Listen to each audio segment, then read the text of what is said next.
So over 217 suspected illegal miners were arrested just yesterday. Only 10% of them are South African citizens. In this video, I'm going to show you some of the scene there, but if you stay with me all the way till my biblical reaction, you'll come out to some stuff that you want to use in a conversation next time someone wants to talk about why South Africans are unemployed. So you ready? All right, press like. Let's go.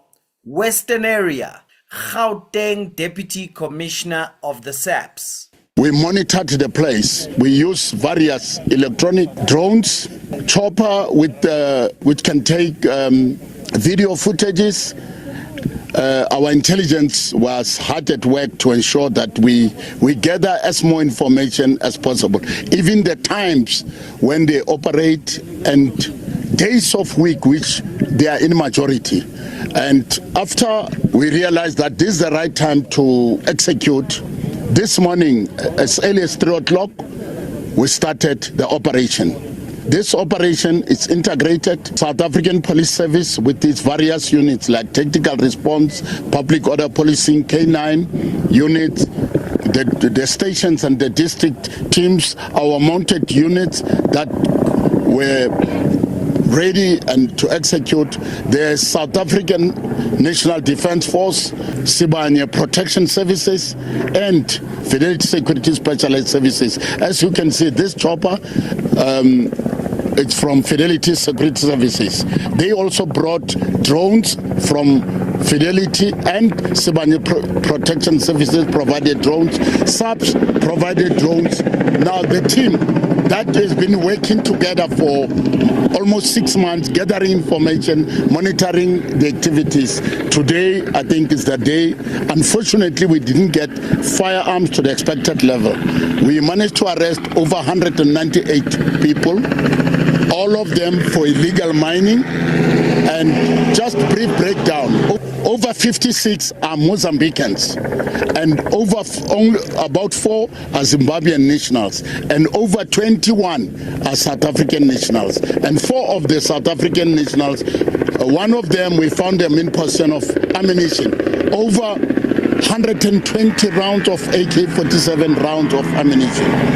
And 4 of the South Africans are also going to be charged for harboring illegal immigrants. And over 170 of the arrested people will also be charged for being illegal immigrants in the country. All of them, those foreign nationals, don't have passports, asylum, or any legal document to be in the country. Well, that was just 5 minutes before, when the number was still 190 some odd. But now a few minutes later, and the number had reached 217. And we have seen the police, they were busy loading some of the things that belongs to the farm owner, and they did mention that they'll be coming back to take over his livestock and other things when they confiscate his things. Right now, where we are, just to give the viewers at home a quick update, and you a quick update, is that the people that have been arrested, it's 217 so far. That update was being given by Major General Fred Kekana not so long ago. I believe that you can see on your shots is the illegal miners who are here, and they will be loading them in the truck. They'll be loading in the first batch in the truck. They say that they'll be processing them. I'm not sure if you can see in your visuals, there are some of the police exhibits whereby there's money that has been found here, and we believe that there's also phones that have been found here. Firstly, let me give you a further update. We now managed to arrest over 217. Yes. And they are now being processed in groups to the police station for processing. Okay, so please tell me here, we see there's beverages there. Were they selling them, or what was happening there? And we see there's money here. Yeah, what is happening? We found this cash. It's over 22,000 hard cash, which we counted. And the beverages there, the liquor and the sweet drinks, we found them in their possession. We don't know whether they sell to each other or they just drink for enjoyment while they are digging and doing illegal mining. And of course, you remember that our government, how they're going to solve the problem of migration in South Africa is, as usual, they expect more business people to be the government yet still pay taxes. They couldn't even catch those people without a private company, Sibanye Security Services.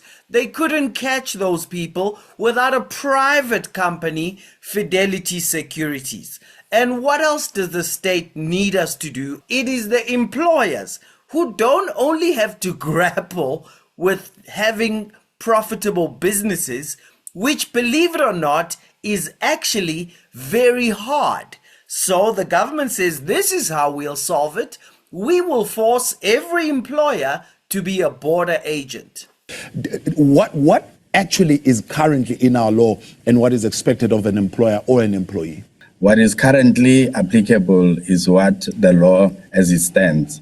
What has caused confusion is that the government, through the Department of Employment and Labor, has put in place proposals to amend the Employment Services Act that will then introduce new fines. At the moment, those fines remain proposal, and they range from 100,000 to 200,000 for for the second offense, and to up to $1 million, in addition to criminal prosecution. So that's what the current position is, and the fines at the moment is 10,000. So there's a proposal that perhaps these fines are not an impediment enough. They do not discourage employers from employing undocumented foreign nationals. Perhaps this is the time to really consider increasing those fines. So that's the position at the moment. So the bill is in Parliament. It's not yet open to public engagement, but it will be open to public engagement. So what they want is that just for starting a business, and if you employ more than 10 people, you are in danger of being punished with 100,000. I know someone thinks, oh, but why are you employing 100,000? Because I'm not a border agent. Leave me out of managing the border. I pay taxes on bread. I pay taxes on everything. And there are already too many regulations on business.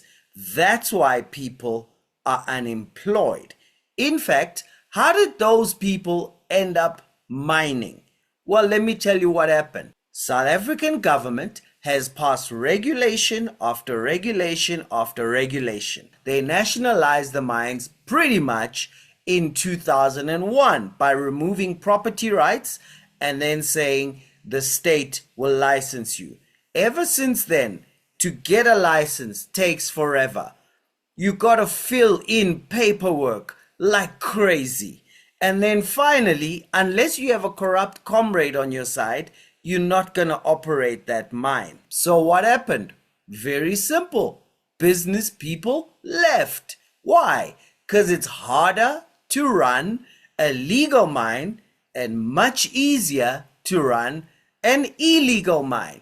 So what did those people do? They came in, they run illegal mining because it's easier. They don't get threatened with 100,000 for employing people because somehow people think employees owe everybody to be the government and the government owes everybody to be the employee. So I know people think like this because they don't know any better, because these are the lies we've been told ever since 1994. But the government's not supposed to create jobs because it can't.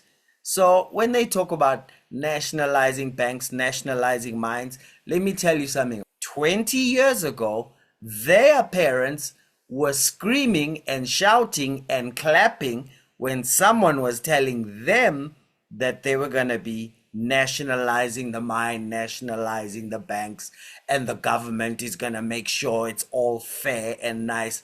Their parents were saying, yeah, and now they lying on the ground in another country, working without dignity, going to jail, and mostly because they don't know any better. And before I read something from the Soft Life, I want to show you this report from the Bureau of Economic Research. Look at the trend line of mining in South Africa from 1994 to 2024. It's just downwards. Why? Because every time the comrades pass a law, it makes legal business more difficult than illegal business. And the businesses that want to operate legally leave, and that space is being taken up by those who operate illegally. And where did it start? With a policy shift when the South African mining sector introduced the MPRDA 28 of 2002, which shifted the rights to the state. Whenever you shift economic rights to the state, people go poor. Where does it come from? It's the legacy of apartheid. It's the legacy of bad policy by the comrades, which unfortunately too many people fall for. And what's another thing that's killed mining? Policy uncertainty. From as long as I've heard, there's someone threatening to take land. There's someone shifting, adding another movement on BEE. Nobody really knows what's gonna happen next, because every single month there's some comrade coming with another thing that they think business people must do, as if running a business is not really hard. So what do people do? They just move to where they won't have to deal with all of this. Where do they move to? Well, look at this. Platinum, group metals, we are number 1 in the world. Russia's number 2, Zimbabwe's number 3. Zimbabwe is a basket case as well. Manganese, metal, South Africa's number 1, Australia's number 2, China's number 3. Where are they going? They're going to Australia, they're going to China. Chromium, Kazakhstan, South Africa, India. Where are they going? They're going to India, just like the ANC spokesperson said up here. Go and invest in India. Gold, Australia's number 1, Russia's number 2, South Africa's number 3. Where are they going? They're moving to Australia, they're moving to Russia. In fact, one of our big mining companies has just moved to Canada. Coal, USA's number 1, Russia's number 2, Australia's number 3. We are number 6. What's happening? Well, they're moving to USA, to Russia, to Australia. It's easier there. And yes, it's easier to do business in Russia than South Africa. And yes, it's easier to do business in China than South Africa, because every year China has less regulation than the year before. It's been like that for a long time. Every year South Africa has more regulation, some law, some paperwork, some demand. Now you're going to be fined 100,000 if you employ an immigrant who is here illegally because the government let them in illegally or let them stay illegally. Now you must be a border post agent to run a business if you're going to employ over 10 people, because somebody thinks to arrest someone who employs people makes sense in a country where way over 30% of people are unemployed. And so we don't just complain. That's why we have the soft life. I want to read you just one part quickly. In March 2020, South Africa went into a hard lockdown. For 3 months, in-person business stopped cold. We were all stuck indoors. I decided to use the time to build an online setup for a digital course I had created. But I kept running into roadblocks. I felt like there was a new obstacle at every turn. I could see which rules were causing each problem. None of them surprised me. Like right now, I think this 100,000 punishment is stupid. But just like it happened with Bella, when you say this in advance, people then just listen to someone say they don't want Bella because they're racist. They don't want Bella because they're sellouts. And then, soon as Bella becomes an act, the same people are going with March and March, fighting about their kids not finding a place in schools. Because this is how it works. It's never in your favor. Just because it's called Black Economic Empowerment does not mean it will empower Black people. I can find a bottle of poison and just write cranberry juice. That doesn't make it cranberry juice just because it's labeled cranberry juice. What matters is what's on the inside. I'd seen it coming years before. Every time the government justified a new rule, I could already guess how it would hurt businesses like mine. Then they would announce it and pass it. Still, I made a plan around each roadblock, even though it would cut into my profits. The hardest part was accepting that I'd make fewer sales because I couldn't fulfill my customers' orders. Why? Because regulations. The biggest issue was receiving payments online. I spoke to many others trying to do online business and realized there was no solution. So I accepted the limitation, continued anyway, and made whatever sales I could. Converting the money into rands felt like an episode of Survivor SA. I spent 3 weeks trying to move the cash into my bank account. There were rules at every corner, forms at every desk, queues at every office. Spend hours on the phone, hours standing in line. No matter what I tried, everything led to a dead end. After 3 weeks of struggling, a friend of mine came to visit from Australia and he joined me for lunch. I told him what I'd been going through. He asked me to send the money to his account.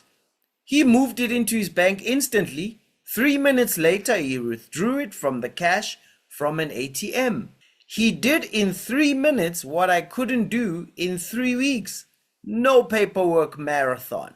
The rules felt like they were whispering in my ears, not in words, but in obstacles. We don't see you, we don't prioritize you, and things are not set up to help you get ahead. Delays, forms, lost time, blocked by this regulation. And guess what? It was all passed in my name. I think I'm still black. Well, the laws that were passed in my name sabotaged this business, sabotaged me employing South Africans, sabotage me empowering South Africans, because all regulation by government is wrong. There are some regulation that's understandable. If you work in a mine, you make sure people are safe, that's fine. That fits under law and order. Let me explain it like this. My biblical reaction. Let every soul be subject to governing authority. So stay under government. Why? What's the point of government? For rulers are not a terror to good works, but to evil. Do you want to be unafraid? Do what is good, and you will have praise from the same. See, South Africa is struggling because it wants to fight how the world works. There is a reason that government exists. It's not to control land. It's not to control banks. It's not to control business. Two things. Government must do law and order, punish evildoers. Government must be very good at punishing evildoers. Get all the budget into law and order so they have enough budget to do law and order. Number two, someone says, but what if the budget goes there? How do we fix the economy? You don't. You praise those who do good. What does that mean? That means you give incentives, you give rewards. You cut down the regulation, you stop punishing people who are doing good by hiring, training, expanding, empowering citizens. You reward them with low taxes. You reward them. You tell them if you give a loan to a small entrepreneur, we'll take it off your taxes. But you see, they don't want you, citizen, dealing directly with the other person who could be giving it to you and then getting a tax rebate, because they want to put a comrade in the middle. That's why they set up the criminal fund called whatever, the black fund, because businesses must pay them and then you must run to a comrade like a little beggar child and say, hey, I'm black, I'm previously disadvantaged, come, please finance me. See, they don't want to give a tax rebate so that you can go straight to a big business and say and convince them to fund your business, the government says if you do fund him, you can take that off tax. See, that's called praise for what is good. Government is not supposed to create jobs. Government must praise those who create jobs. And then government is not supposed to punish job creators ever. Government should reward job creators. Why is unemployment at 32%? Because our government punishes those who do good and rewards those who do bad. When someone wants to start a business, they're going to bump into all sorts of laws, punished for doing good. But if you want to just go find a mine that the legal people left behind and ran away, you'll find illegal people underneath with AK-47s, because that is rewarded. So it's happening with mining. It's happening in every other industry, because they keep telling you that if things were just opened, white people would take it all, so we want equality, so we must fight for black people. Well, why are black people dominating YouTube without any comrades' help? Because nobody got to tell us that we were useless. And guess what? How come the biggest channels on YouTube in politics are by a black guy? In entertainment, by a black guy. Because there was no comrade to tell black people that they are so useless that they need to go beg from a comrade who uses big words to pretend they know what they're talking about. So this is garbage. No man can serve two masters, because either you love the one or hate the other, or you despise the one and honor the other. You can't serve God and Karl Marx. So get a copy of The Soft Life up here if you want a hard copy. If you want to get a free copy, go down to the first comment and find it there. All right, let's make history together. Tell somebody to tell somebody to tell somebody. Every time comrades talk about a new law, they're adding thousands to the unemployment line. And that is a fact.